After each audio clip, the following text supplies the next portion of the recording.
అంటే ఒకవేళ pension fund ద్వారా రాకున్నా కూడా అది భర్తీ చేసి ఇచ్చేటట్లుగా జీపీఎస్ తేవడం జరిగింది.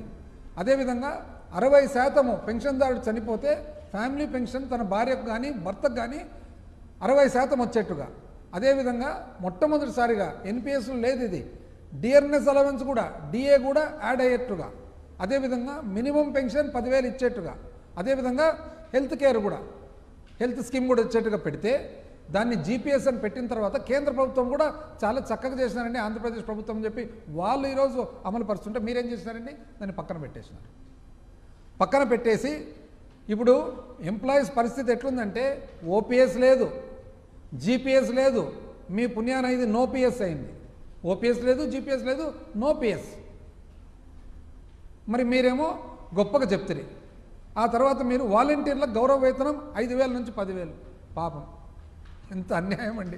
దానికి మళ్ళీ ఇక్కడ చూడండి, వాలంటీర్లకు నెలకు 10,000 రూపాయలని ఈనాడు చక్కగా అసలు ఎలక్షన్ల ముందర ఉగాది పండుగ వేడుకలు